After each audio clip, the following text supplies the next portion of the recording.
আমি অম্লান কুসুম ঘোষ স্বদেশী জাগরণ মঞ্চের পূর্বক্ষেত্রে অর্থাৎ ইস্টার্ন জোন মানে পশ্চিমবঙ্গ, ওড়িশা, সিকিম, আন্দামান এর সহ সংযোজক অর্থাৎ কোঅর্ডিনেটর।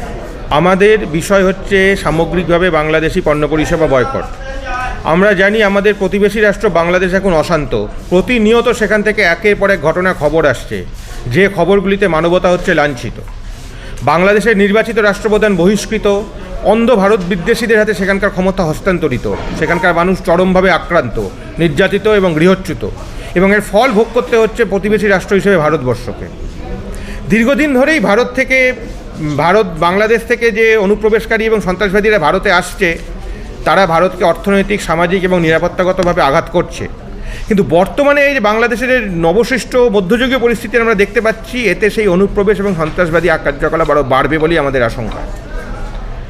সামগ্রিকভাবে আমরা দেশপ্রেমিক সংগঠন স্বদেশী জাগরণ মঞ্চ যে কোনো রকম বিদেশি পণ্য বয়কট করে স্বদেশী পণ্য গ্রহণ করার কথাই সবসময় বলে থাকি।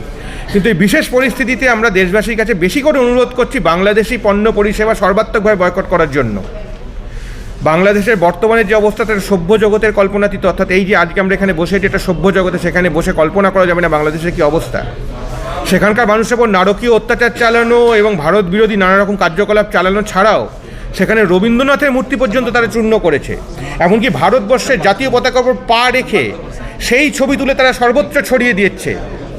যে কোনো ভারতীয় হিসেবে যে ঘটনা আমাদের প্রত্যেককে পীড়া দেয়, এবং এই সমস্ত কাজই কিন্তু তারা করছে যে শক্তি থেকে, যে অর্থনৈতিক শক্তি থেকে। সেই অর্থনৈতিক শক্তির একটা বড় অংশ তারা পাচ্ছে ভারত থেকে, অর্থাৎ আমাদেরই পকেটের টাকা থেকে তারা আমাদের সর্বনাশ করছে। তাই জন্যে বাংলাদেশের সাধারণ মানুষের হওয়ার যে অত্যাচার, তার মানবিকতার খাতির প্রতিরোধ করার জন্য, আমাদের দেশ ভারতবর্ষকে বাংলাদেশের আগ্রাসন থেকে বাঁচানোর জন্য, এবং রবীন্দ্রনাথের মূর্তি ভাঙা এবং ভারতের জাতীয় পতাকার পা রেখে ছবি তোলার মতো অন্যায় কাজের প্রতিরোধ ভারতীয় হিসেবে করার জন্য আমরা নিম্নলিখিত আবেদনগুলি সবার কাছে করছি। 6টি আবেদন আমাদের। প্রথম 3টি জনসাধারণের কাছে আমাদের আবেদন, সব রকম বাংলাদেশি পণ্য পরিষেবা সকলে বয়কট করুন। শপিং মল হোক বা ফুটপাত, কোনো জায়গা থেকে কোনো রকম বাংলাদেশি পণ্য কিনবেন না। কোনো বাংলাদেশি অনুপ্রবেশকারীকে কোনো কাজ দেবেন না।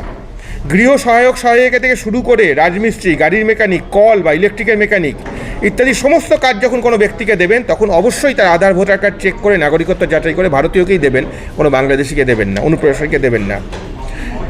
ইউটিউব বা কোনো রকম সোশ্যাল মিডিয়া বাংলাদেশের ওয়েব সিরিজ দেখবেন না। এই 3টে অনুরোধ আমাদের হচ্ছে সাধারণ মানুষের কাছে।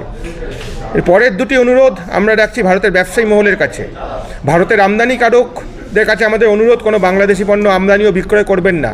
আর ভারতের রপ্তানিকারকদের কাছে আমাদের অনুরোধ যে সমস্ত রকম কাঁচামাল বাংলাদেশে রপ্তানি করা বন্ধ করুন, বিশেষত তুলো, যাতে বাংলাদেশের টেক্সটাইল ইন্ডাস্ট্রি ধসে যায় এবং সেই যে আন্তর্জাতিক ক্ষেত্রে ভ্যাকুয়াম হবে।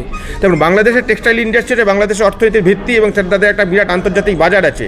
ভারত তুলো পাঠানো বন্ধ করলে বাংলাদেশের টেক্সটাইল ইন্ডাস্ট্রি ধসে যাবে, তাতে আন্তর্জাতিক অর্থনীতিতে একটা ভ্যাকুয়াম তৈরি হবে। সেই ভ্যাকুয়ামটা দখল করতে পারবে ভারতবর্ষের টেক্সটাইল ইন্ডাস্ট্রি। এবং আমাদের শেষ অনুরোধ, last but not the least, ভারত সরকারের কাছে আমাদের অনুরোধ, 6ষ্ঠ যেটা অনুরোধ, সেটা হচ্ছে সাময়িকভাবে হলেও বাংলাদেশের লোকেদের ভারতে মেডিকেল ভিসা দেওয়া বন্ধ করা হোক। এই 6টা অনুরোধ আমরা রাখছি এবং আমাদের প্রেস রিলিজের সঙ্গে আমরা বাংলাদেশি পণ্যের তালিকা দিয়ে দিয়েছি।